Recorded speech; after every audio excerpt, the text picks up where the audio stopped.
इस वीडियो को लाइक करें, हमारे चैनल को सब्सक्राइब कर बेल आइकन जरूर प्रेस करें।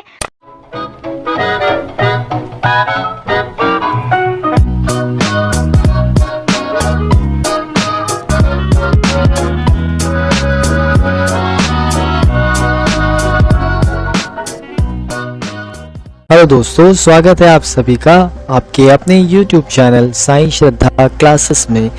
मैं आपका दोस्त अमली सोनी स्वागत करता हूं आपका आपके अपने चैनल YouTube में साईं श्रद्धा क्लासेस में। चलिए टीम में मैंने जैसे कि शुरू की थी अब चैप्टर नंबर 1 की सीरीज़ में OCM का पहला चैप्टर प्रिंसिपल ऑफ मैनेजमेंट हमने पढ़ा था। प्रिंसिपल ऑफ मैनेजमेंट की कुछ चीज़ें हमने पढ़ ली थी, जैसे कि इंट्रोडक्शन हमने पढ़ा था, मैनेजमेंट की मीनिंग और डेफिनेशन भी हमने पढ़ लिया था लास्ट लेक्चर में। साथ साथ में इसके कुछ nature and principles of management भी पढ़ लिया था। अब हम लोग आगे बढ़ते इस चैप्टर में। इसी से पहले आपको बता देना चाहूँगा कि टीम, अगर आप चैनल पे पहली बार आए हो तो प्लीज़ चैनल को सब्सक्राइब कीजिए, शेयर कीजिए। आप अगर पसंद करते हैं तो लाइक कीजिए, अगर वीडियो आपको अच्छी लगे तो शेयर कीजिए अपने दोस्तों में। आप SYGC अकाउंट्स की भी मैंने सीरीज़ अपने बना दी है, पूरी चैप्टर नंबर 1 की पूरी प्लेलिस्ट आपको डिस्क्रिप्शन में मिल जाएगी, आप चेक कर लीजिएगा। आप वहां से अकाउंट्स भी सीख सकते हो। चलिए बिना देरी किए हम लोग शुरुआत करते हैं अपने चैप्टर नंबर 1 OCM के पार्ट 2 के हिस्से में। चलिए theories of management. Theories of management की बात करते हैं कि थियोरी ऑफ मैनेजमेंट है क्या एग्जैक्टली। देखिए, मैनेजमेंट ने ना कुछ थियोरी दी थी, ठीक है। थियोरी का मतलब होता है सेट ऑफ जनरल रूल्स, कुछ रूल्स एंड रेगुलेशन जो कि मैनेजर्स को गाइड करने के लिए मदद करती थी, मैनेजर्स लोग को संचालन करने में मदद करती थी। तो मैनेज एन ऑर्गेनाइजेशन, मैनेज चलाने के लिए थियोरीज और एक्सप्लेनेशन टू असिस्ट एम्प्लॉइज का, कर्मचारियों को कैसे असिस्ट करना है, कैसे रखना है, इफेक्टिवली रिलेट कैसे करना है बिजनेस से, उनको गोल से कैसे उनको बांध के रखना है, और इम्प्लीमेंट कैसे करना है effective means to achieve the same goals. अपने गोल्स की, कंपनी के अपने गोल्स है, गोल्स को अचीव करने के लिए, कंपनी के गोल्स को अचीव करने के लिए ये पूछा जा रहा है, कंपनी के गोल्स को अचीव करने के लिए कि कंपनी के, यहाँ पर ये बात हो रही है कि जो भी बिजनेस को चलाने के लिए वेरियस जो अलग अलग मैनेजमेंट थिंकर्स हैं, उन लोगों ने बताया अलग अलग थियोरी, ठीक है। थियोरी अलग अलग अपने दृष्टिकोण के हिसाब से, उनका जो भी अप्रोच था उसके हिसाब से उन्होंने बताया। जैसे कि Frederick Winslow Taylor, Elton Mayo, Henry Fayol etcetera, इन लोगों ने इंट्रोड्यूस किया, थियोरीज बताई बेस्ड ऑन डिफरेंट अप्रोचेस, उनकी अपने अपने अप्रोच के हिसाब से, उनके अपने अपने दृष्टिकोण के हिसाब से अलग अलग थ्योरी जो कि एप्लीकेबल हो ऑल टाइप ऑफ ऑर्गेनाइजेशन, हर एक टाइप के ऑर्गेनाइजेशन पे चले।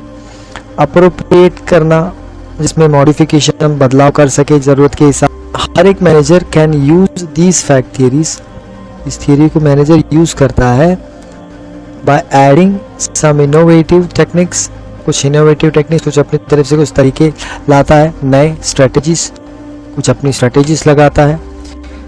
Means these old theories are basis of modern management. जो आज के टाइम में आप मैनेजमेंट थियरी देख रहे हैं, वो सारी मैनेजमेंट थियरी, जो मॉडर्न मैनेजमेंट थियरी है, वो ओल्ड मैनेजमेंट थियरी को बेस में रखकर बनाया गया है, उनकी मदद से बनाया गया।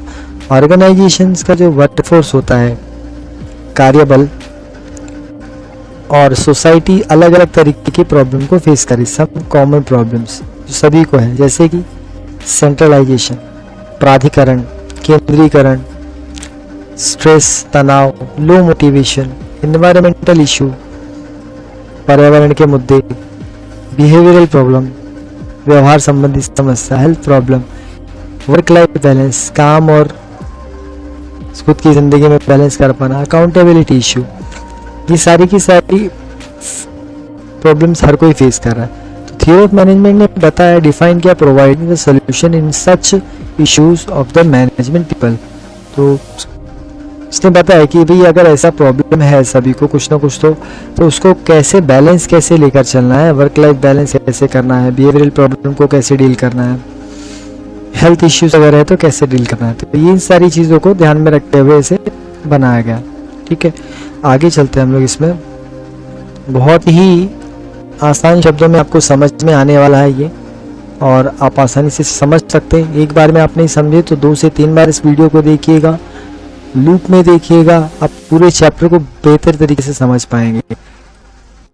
प्रिंसिपल्स देखो, 14 प्रिंसिपल निकाले थे जो सबसे इंपॉर्टेंट टॉपिक है इस चैप्टर का, प्रिंसिपल ऑफ मैनेजमेंट का। कौन कौन से प्रिंसिपल थे? देखिए, सबसे पहले प्रिंसिपल की बात हुई थी। पहला प्रिंसिपल था principle of division of work. Division of work का मतलब क्या होता है कि डिवीजन ऑफ वर्क का मतलब ये होता है कि काम को बांटना, काम को बांटना, ठीक है, काम को बांटना है। डिवीजन ऑफ वर्क, कार्य का विभाजन कहते हैं हम लोग उसको। प्राधिकरण, अथॉरिटी एंड रिस्पॉन्सिबिलिटी। प्राधिकरण भाई अधिकार है और जिम्मेदारी। डिसिप्लिन की बात करें तो अनुशासन का सिद्धांत। यूनिटी ऑफ कमांड, एक साथ में लेके चलने वाली unity of command. Unity of direction, एक दिशा में लेकर चलने वाली। Subordination of individual. Subordination of individual का मतलब हो गया व्यक्ति के हित के लिए, संगठन के हित के लिए। इंटरेस्ट ऑफ ऑर्गेनाइजेशनल इंटरेस्ट, अभी एक व्यक्ति के हित के लिए नहीं, संगठन के पूरे ऑर्गेनाइजेशन के अच्छे के लिए अगर कुछ चीजें बदली जा रही तो बदला जा सकता है। सेंट्रलाइजेशन, केंद्रीकरण का सिद्धांत। रेम्यूनरेशन, यहाँ पर पारिश्रमिक मतलब जो सैलरी मिलती है उसका सिद्धांत। अब जिस बंदे के अंदर जो क्या बोलता है कि ये होता है आदेश श्रृंखला का सिद्धांत, तब कौन किसका ऑर्डर फॉलो करेगा। प्रिंसिपल ऑफ ऑर्डर, ऑर्डर का मतलब होता है लाइन से चलना भाई, आदेश का सिद्धांत। इक्विटी, बराबरी। स्टेबिलिटी ऑफ टेन्योर, कितने टाइम तक उस कार्य में रत रहेगा, कार्य में लगा रहेगा। स्टेबिलिटी ऑफ टेन्योर, कार्यकाल की स्थिरता। आप किसी कंपनी में कितने साल तक रुक के काम करते हैं, दैट इज कॉल्ड स्टेबिलिटी। और जितने साल तक आप रुकते हैं उसे बोलते हैं टेन्योर, कि भाई ये 2 साल से, 5 साल से, 6 साल से टेन्योर हो गए। प्रिंसिपल ऑफ इनिशिएटिव, इनिशिएटिव का मतलब होता है नया कुछ करना, पहल करना। Esprit de corps, principle esprit de corps, esprit de corps का मतलब होता है टीम वर्क, सब मिलके एक साथ काम कर रहे हैं, टीम वर्क। अब देखिए सबसे पहला principle of division of work, इसमें क्या बताया, प्रिंसिपल के हिसाब से जो वर्क है वो डिवाइड किया जाता है अलग अलग different kinds of, such technical काम होगा, फाइनेंशियल काम होगा, कमर्शियल सिक्योरिटी की activity, operation activity, accounting, managerial. तो it is assigned as the employees as per their qualities. अब जो बंदा जिस काम में काबिल है, माहिर है, क्वालिटी है उसके अंदर, उसको वही काम दिया जाता है। इससे एक और चीज़ होती है कि इससे क्या होता है, एफिशिएंसी इंप्रूव हो जाती है, एक्सपर्टाइज ऑफ द एम्प्लॉय। तो उससे क्या होता है, जो एम्प्लॉय जिसमें माहिर है उसमें और अच्छा करने लगता है। अल्टीमेटली इससे क्या होता है, प्रोडक्टिविटी लेवल जो है बढ़ जाता है। अल्टीमेटली क्या होता है, प्रोडक्टिविटी लेवल बढ़ जाता है। तो 14 के 14 प्रिंसिपल में मैंने आपको पहला प्रिंसिपल जो है मैनेजमेंट का वो मैंने आपको एक्सप्लेन कर दिया है इन सिंपल लैंग्वेज में, एकदम ही क्रिस्टल क्लियर तरीके से आप समझ पाएंगे इसको क्या है मैनेजमेंट। और आगे हम लोग देखिए इसके नेक्स्ट प्रिंसिपल की तरफ चलते हैं, that is what next principle which we need to study totally, principle of authority and responsibility. ठीक है, बोला भी अथॉरिटी का मतलब होता है कि आप decision, right to take decision, और इट इज नेसेसरी, जरूरी है कि गेट थिंग्स डन अप्रोप्रिएटली, काम को सही तरीके से करके लेना सबऑर्डिनेट से, अपने जूनियर से। अथॉरिटी हमेशा ही कम आती है विथ रिस्पॉन्सिबिलिटी, अगर अधिकार है तो अधिकार के प्रति उसकी जिम्मेदारी होगी। अगर मैनेजर को गिवन अथॉरिटी दे दिया है, मैनेजर को authority is given to complete a task, एक टास्क को कंप्लीट करने के लिए within a given time, एक पर्टिकुलर टाइम के अंदर खत्म करना है उसको काम, तो उसको इसकी जिम्मेदारी भी मिल जाती है। Should be held for responsible if it does not, अगर वो नहीं करता है तो उसको पकड़ा जाएगा। Complete the work in a given time, ठीक है। और मैनेजर को हैव प्रॉपर अथॉरिटीज, उसको पूरा होता है टेक मैनेजरियल डिसीजन, उसको इसके लिए मैनेजर बनाया कि भाई तुम मैनेजरियल डिसीजन ले सको। His own respect to the goal, goal मतलब मैनेजर का गोल मतलब ऑर्गेनाइजेशन का गोल, उसके हिसाब से। प्रिंसिपल ऑफ डिसिप्लिन की बात करते हैं, इस फेल के प्रिंसिपल के हिसाब से डिसिप्लिन मोस्ट इसेंशियल, बहुत ज़्यादा ज़रूरी है ऑर्गेनाइजेशन के लिए। एम्प्लॉयज़ को चाहिए कि वो एक दूसरे को ओबे करे, आज्ञा को माने, रिस्पेक्ट दे एक दूसरे को, रूल्स जो भी बताएगा ऑर्गेनाइजेशन को उनको फॉलो करे, डिसिप्लिन को फॉलो करे, ताकि गोल्स जो है अचीवमेंट हो सके, ऑर्गेनाइजेशन के जो लक्ष्य है उसको हासिल किया जा सकता है। गुड डिसिप्लिन के ये एक और रिजल्ट देती है, ये इफेक्टिव लीडरशिप क्वालिटी लाती है। अगर एक अच्छा डिसिप्लिन होगा तो इफेक्टिव लीडरशिप क्वालिटी लाएगी। और ये must be clear to understanding between the management and workers. Management and worker के बीच में जो डिफरेंस है वो भी समझ में आ जाता है इससे। ऑर्गेनाइजेशन का रूल्स, बेसिक डिसिप्लिन क्या है वो भी पता चल जाता है, वो भी इससे ऑब्जर्व किया जा सकता है, different level of management. Next point आपका बताता है कि principle of unity of command, ये बोलता है कि हर एक member, each member of organisation should receive, उसको मिलना चाहिए order from only one supervisor. एक ही पप्पा होना चाहिए, एक ही सीनियर होना चाहिए कि जिससे ऑर्डर मिले उसको फॉलो करना है। दिस प्रिंसिपल हेल्प, ये प्रिंसिपल जो मदद करता है कॉन्फ्लिक्ट्स, कल को कोई कॉन्फ्लिक्ट्स ना हो, प्रॉब्लम कुछ भी होगी तो डिस्प्यूट को ख़त्म करने के लिए among the people of the organisation. अब ऑर्गेनाइजेशन इसमें काफ़ी लोग काम करेंगे, उनके बीच में कुछ भी मतभेद हो गया तो उसको दूर करने के लिए ये और भी मदद करता है। Also helps to avoid confusion को दूर करने के लिए एम्प्लॉय को रिसीव, ताकि एम्प्लॉय को एक सही कमांड मिले। मोर देन वन अथॉरिटी, एक से ज़्यादा लोग ने एक ही ऑर्डर देना चाहिए उसको। कन्फ्यूजन अवॉइड, तो will not be able to take decision. अगर ऐसे 2-4 लोग उसको ऑर्डर देंगे, एक मैनेजर को 2-4 लोग ऑर्डर दे रहे तो फिर वो ऑपरेट नहीं कर पा रहेगा, there will be confusion.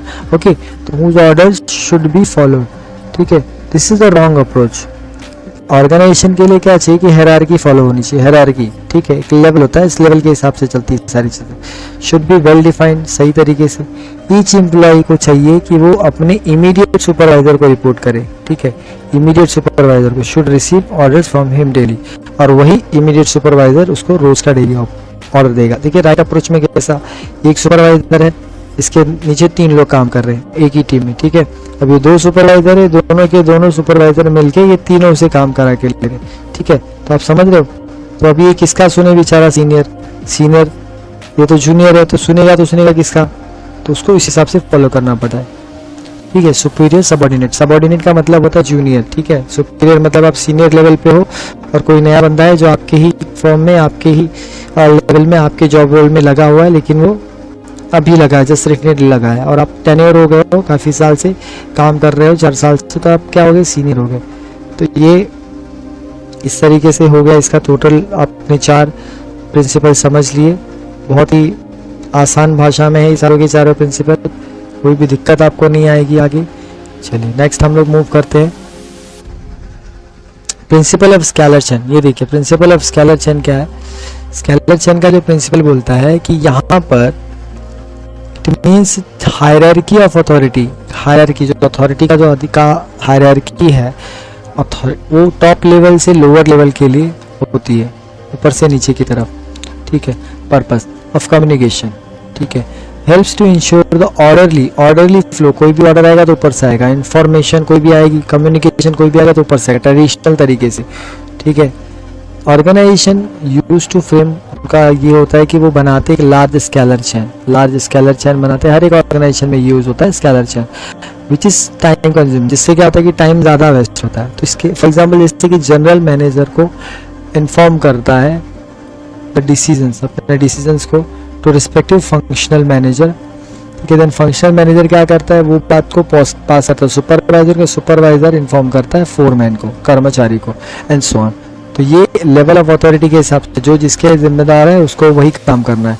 For avoiding this longer chain, इस लॉन्गर चेन को अवॉइड करने के लिए, स्पीडी डिसीजंस लेने के लिए, जल्दी डिसीजन ले पाए कम्युनिकेशन में और डायरेक्ट कम्युनिकेशन हो, इसके लिए वेरियस ऑर्गेनाइजेशन ने अलग रूल फॉलो किया है जिसको कहते हैं गैंग प्लांक, ठीक है, which is also known as gang plank, okay, which is also known as gang plank. For direct, इसलिए gang plank use for direct communication के लिए यूज किया जाता है, ठीक है, ताकि अथॉरिटी से प्रॉपर परमिशन क्या मिले। देखिए ये डायरेक्ट, अभी प्रॉब्लम समझो, डी को कोई मैसेज भेजना है तो पहले सी को देगा, तो सी क्या करेगा, उसके मैसेज को बी को फॉरवर्ड करेगा, और बी क्या करेगा, ए को फॉरवर्ड करेगा। This is called what, proper hierarchy, ठीक है। अभी सी को अगर डी को कोई प्रॉब्लम है तो डायरेक्टली वो ए से नहीं बोल पाएगा, ठीक है, ये हायरार्की के अगेंस्ट है। अब सेम लेवल ऑफ डिपार्टमेंट में बात करें तो देखो सेम, अब डी को कोई प्रॉब्लम है, उसको कुछ कहना तो जी से कह सकता है, लेकिन वो दोनों सेम लेवल के हैं, ठीक है, सेम लेवल ऑफ। तो दिस इज व्हाट, ये जो सेम लेवल पे हो रहा है इसको कहा है, इसको बोला गैंग प्लांक, ठीक है, gang plank, okay, gang Planck. तो ये हो गया स्केलर चेन के बारे में डिटेल्स। ये देखिए डायग्राम में आपको कम्युनिकेशन दिखा रहा है, डी और P should flow through proper hierarchy, D और पी ठीक है, बट अवॉइडिंग डिले इन और emergency situation there will be direct communication, it is termed as gang plank. अगर कभी ऐसा हो गया कि ज़्यादा टाइम लगने वाला है किसी डिसीजन को लेने के लिए, तो उस सिनेरियो में डिसीजन जल्दी लेने के लिए, कुछ कन्फ्यूज़न को अवॉइड करने के लिए, कोई कन्फ्यूज़न ना हो, उसके लिए वहाँ पर उस सिनेरियो में गैंग प्लान जो है वो पिक्चर में आता है, गैंग प्लान यूज़ किया जाता है। ठीक है, तो ये हायरार्की के बारे में आपने पढ़ लिया, ऑर्गेनाइजेशन की स्केलर चेन पढ़ लिया आपने। ये अलग से भी क्वेश्चन आ जाता है कभी कभी एग्जाम में, एग्जामिनर के ऊपर करता है कि वो क्या दिया। ठीक है, नाउ आगे बढ़ते हैं हम लोग। प्रिंसिपल ऑफ ऑर्डर, ऑर्डर का मतलब क्या बोला कि भाई एक सीधे ऑर्डर में देना, जो भी based on a place, everything should be in a fix place, जो चीज़ जहाँ पर है वहीं पर रहनी चाहिए। Human resource material should be in the right place, हर एक चीज़ सही जगह पर होनी चाहिए और राइट टाइम में होनी चाहिए और मैक्सिमम एफिशिएंसी, क्योंकि सही चीज़ को सही जगह पर रखोगे तो ज़्यादा से ज़्यादा क्षमता निकले के आएगी बाहर। ह्यूमन रिसोर्स को प्लेस किया जाना चाहिए राइट प्लेस। वो चाहे कि भाई जो बंदे को जो काम आता है, फॉर एग्जांपल इसे अकाउंट्स का काम आता है तो इसको अकाउंट्स के लिए हायर करो, इसे किसी बंदे, अगर तीसरे बंदे को टैली आता है उसे टैली के लिए हायर कर लो, चौथे को हाउसकीपिंग का काम आता है उसको हाउसकीपिंग के लिए रख लो। प्रिंसिपल फोकस करता है ऑन द प्रॉपर यूटिलाइजेशन, और प्रिंसिपल मैनेजमेंट का प्रिंसिपल सबसे ज़्यादा ये यूज़ करता है भाई फिजिकल ह्यूमन रिसोर्स जो अवेलेबल है उसका प्रॉपर यूटिलाइजेशन हो, ज़्यादा से ज़्यादा यूज़ हो। प्रिंसिपल ऑफ इक्विटी में क्या होता है कि मैनेजमेंट शुड बी फेयर, वो एकदम सही होना चाहिए, ट्रांसपेरेंट होना चाहिए, फ्रेंडली होना चाहिए सबऑर्डिनेट को लेकर, while dividing the work, delegating the authorities. जब कभी भी अथॉरिटी किसी को दी जाए, अधिकार दिया जाए, तो उस टाइम पे भी बायसनेस नहीं होनी चाहिए। मॉनेटरी टर्म्स में अगर डिसाइड कर रहे हैं, पगार वगैरह डिसाइड हो रही है, तो वहाँ पर भी they should not be any discrimination, किसी भी तरह का डिस्क्रिमिनेशन नहीं होना चाहिए किसमें, एम्प्लॉयज़ के बीच में।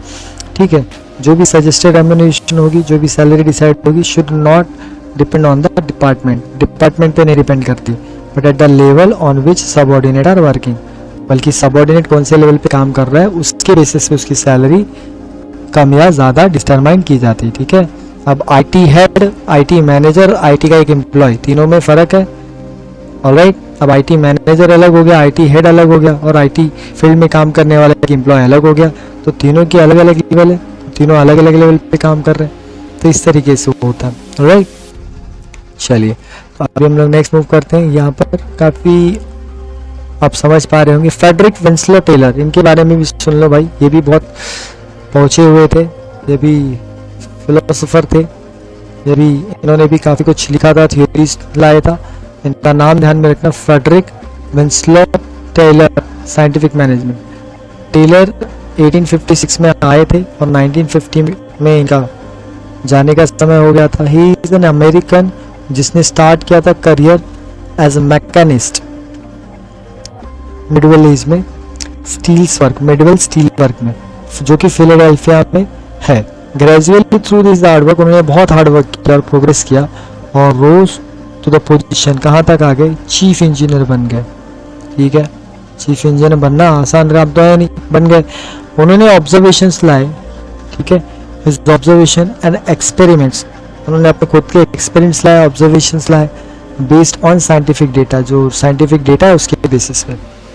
टेलर का अप्रोच जो था, टेलर्स अप्रोच टुवर्ड्स मैनेजमेंट की तरफ, टर्म्ड एज साइंटिफिक मैनेजमेंट। इनको बोला गया for his contribution of development of management, उनको फादर ऑफ साइंटिफिक मैनेजमेंट का नाम दिया गया, father of scientific management, scientific management के पिताश्री, Shri. Management theory based on scientific experiment, this theory involves, इसमें क्या क्या आता है देखो, application of scientific approach, decision making, निर्णय कैसे लेना है, सॉल्व कैसे करना है एट ए टाइम में, ये सारी चीज़ें आती है। ठीक है, तो यहाँ पर आपने जैसे कि देखा, चलिए ये आपको फ्रेडरिक विंसलर के बारे में एक छोटा सा इंट्रो है। अभी ये इनके बारे में इन्होंने क्या क्या किया, इन्होंने कब कितनी बड़ी खोज की, क्या इन्होंने ऑब्जर्वेशन लाया, तो इनको फादर ऑफ साइंटिफिक मैनेजमेंट बोल दिया गया। ठीक है, इनका नाम के आगे फादर ऑफ साइंटिफिक मैनेजमेंट लगा दिया। इन्होंने और क्या चीज़ें की देखते हैं हम लोग इसमें, देखिए सबसे इम्पोर्टेंट आ जाइए, इन्होंने क्या लाया, देखिए टेलर ने कुछ प्रिंसिपल्स लाए। क्या थे प्रिंसिपल्स, वो देख लीजिए। सबसे पहले problem should be solve, problem को सॉल्व किया जाना चाहिए साइंटिफिक टेक्निक का यूज करके, rather than rule of thumb. Thumb rule की जगह पर साइंटिफिक रूल्स यूज किया है scientific definition of scientific management का मतलब फ्रेडरिक टेलर ने बोला कि साइंटिफिक मैनेजमेंट कंसिस्ट में होता है नोइंग व्हाट यू, ठीक है, what men to do exactly, लोगों को क्या करना चाहिए, seeing it that they do it in the best and cheapest manner, best and cheapest manner में काम करा के लेने को ही साइंटिफिक मैनेजमेंट कहते हैं, बेस्ट एंड चीपेस्ट वे में। Principle of scientific management, science not of thumb, science है but not of thumb, increase organisation की एफिशिएंसी को, क्षमता को बढ़ाने के लिए rule of thumb method should be substituted as use किया गया। इस मेथड ने डेवलप किया through the scientific analysis of work, scientific analysis of work हुआ, ठीक है। रूल ऑफ थंब रूल ने बताया decisions are based on personal judgement, क्योंकि भाई वो इंसान जो मैनेजर है वो भी डिसीजन अपने पर्सनल जजमेंट के हिसाब से लेगा, मैनेजर इंसान ही है। टेलर ने इंस्टेट किया कि अपन scientific management for every small work, छोटे से छोटे काम में भी साइंटिफिक मैनेजमेंट लगाओ। इस प्रिंसिपल ने भी बताया कि selecting the best way of performing job, एक सही तरीके से काम को करके लेना, साइंटिफिक एनालिसिस करना जॉब का, नॉट बाय ट्रायल और एरर मेथड, ठीक है, ट्रायल एरर मेथड पे नहीं, एग्जैक्टली उसमें रिसर्च करना। स्टैंडर्ड ने रिक्वायर्ड टाइम, जो भी रिक्वायर्ड टाइम है उसके अंदर, और जो भी स्टैंडर्ड आउटपुट है मैनेजर के द्वारा डिफाइन किया जाता है। इससे क्या होता है, this helps in saving time, time बचता है, helps in saving time and human energy and will result to expected standard output, जिससे एक एक्सपेक्टेड स्टैंडर्ड आउटपुट मिलता है। टेलर के हिसाब से even a small production activity, छोटी सी production activity like loading iron sheet, लोहे की चादर जो होती है उसको रखने का अगर काम किया जाए तो इनटू द बॉक्स का कैन बी साइंटिफिकली प्लान किया जा सकता है उसको, ठीक है, एक्टिविटीज को साइंटिफिकली प्लान किया जा सकता है। Harmony not discard, harmony not discard, यहाँ पर देखिए क्या बोला है इन्होंने, harmony not discard, harmony not discard में क्या बोला है इन्होंने कि सद्भाव कलह नहीं, भाई झगड़ा नहीं होगा यहाँ पे। इस प्रिंसिपल के हिसाब से there should be harmony, harmony प्यार होना चाहिए एम्प्लॉयज के बीच में, एम्प्लॉय के बीच में और मैनेजमेंट के बीच में, किसी भी तरह का बायसनेस नहीं होना चाहिए। कोऑर्डिनेशन हेल्प मिनिमाइज, जिससे क्या होता है कॉन्फ्लिक्ट नहीं होता है, कोऑर्डिनेट है दोनों के बीच में, और परफेक्ट एक सही अंडरस्टैंडिंग होती है एम्प्लॉयज और मैनेजमेंट के बीच में, और इससे हेल्पफुल होता है for creating healthy work environment, जिससे हेल्दी वर्क एनवायरनमेंट क्रिएट होता है। और जब हेल्दी वर्क एनवायरनमेंट क्रिएट होगा, काम करने वाला कर्मचारी कुछ है तो ढंग से काम करेगा, और ढंग से काम करेगा तो डिजायर गोल भी मिल जाएगा, जो भी कंपनी का गोल है, सक्सेस मिलेगी। ऑर्गेनाइजेशन शुड थिंक, ऑर्गेनाइजेशन को चाहिए कि वो सोचे about maximum prosperity of employees, employees के बारे में ज़्यादा से ज़्यादा, एम्प्लॉय का बेटर कैसे हो सकता है, एम्प्लॉय का डेवलपमेंट कैसे होगा, एम्प्लॉय का ग्रोथ कैसे होगा, एम्प्लॉय के लिए सारी चीज़ें बेनिफिट कैसे हम एम्प्लॉय दे सकते हैं, ये सब कुछ फ्रेडरिक टेलर ने बताया कि इसके हिसाब से उनको सोचना चाहिए, एम्प्लॉय को के अच्छे के बारे में हर एक ऑर्गेनाइजेशन को सोचना चाहिए, ठीक है। तो ये इन डिटेल हो गया, ये आपने देख लिया। अब आगे देखो उन्होंने आता है मेंटल रिवोल्यूशन, बदलाव, क्रांति।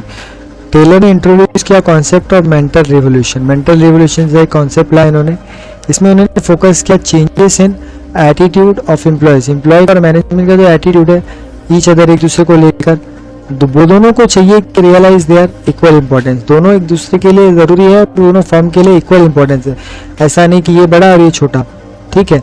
They should be given full cooperation, उनको सही पूरा सहयोग दिया जाना चाहिए कि वो भी अपने गोल्स को अचीव कर सके, ऑर्गेनाइजेशन के गोल को अचीव कर सके, इससे क्या हो प्रोडक्टिविटी एंड प्रॉफिट बढ़ने के आसार हो जाते हैं। नेक्स्ट इज व्हाट, कोऑपरेशन, आपसी सहयोग, नॉट इंडिविजुअलिज्म, भाई एक पूरी टीम काम कर रही है, पूरा फर्म काम कर रहा है, तो वहाँ पे इंडिविजुअल की बात हो नहीं सकती। प्रिंसिपल एम्फसाइज करता है म्यूचुअल कोऑपरेशन होना चाहिए लोगों के बीच में, वर्क फोर्स जैसे कि एम्प्लॉय और मैनेजमेंट, ठीक है।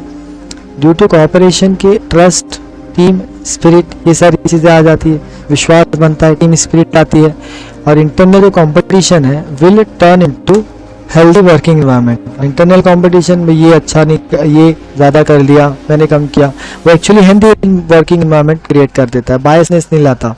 मैनेजमेंट ऑलवेज कंसिडर करता है सजेशन, एम्प्लॉय कोई भी सजेशन दे डिसीजन मेकिंग के प्रोसेस में तो एक्सेप्ट करता है। एम्प्लॉय को ट्रीट किया जाना चाहिए as a integral part of organisation, एक महत्वपूर्ण हिस्सा उनको समझा जाना चाहिए कंपनी का।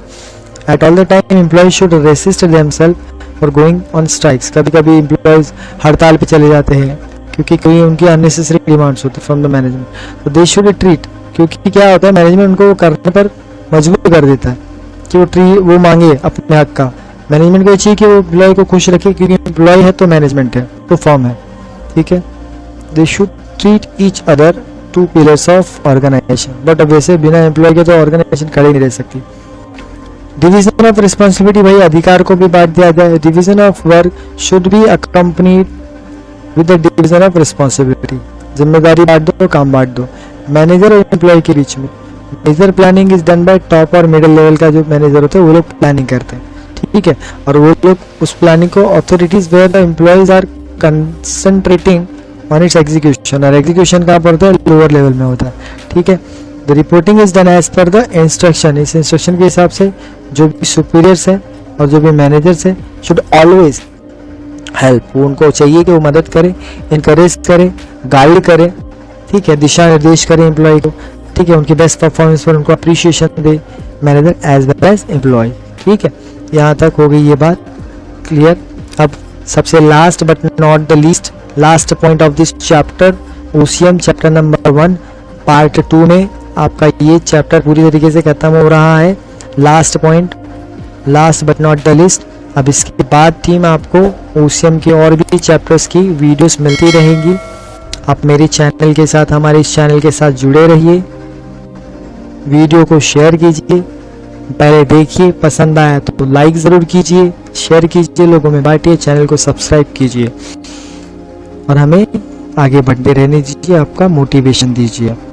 डेवलपमेंट ऑफ एम्प्लॉयर, अभी ये एम्प्लॉयर एंड एम्प्लॉयज दोनों का डेवलपमेंट होना चाहिए, विकास होनी चाहिए।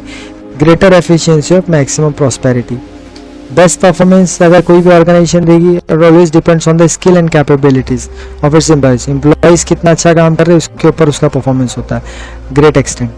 दस प्रोवाइडिंग ट्रेनिंग देना एम्प्लॉयज को, डेवलपमेंट प्रोग्राम ट्रेनिंग देना, पर्सनैलिटी डेवलपमेंट, कम्युनिकेशन स्किल्स की development employees when ever it is required, जब भी ज़रूरत हो, ये बहुत ज़्यादा ज़रूरी है। अल्टीमेटली ये अफेक्ट करता है प्रोबेबिलिटी ऑफ द ऑर्गेनाइजेशन, जो कि संस्था की प्रोबेबिलिटी पर अफेक्ट करता है।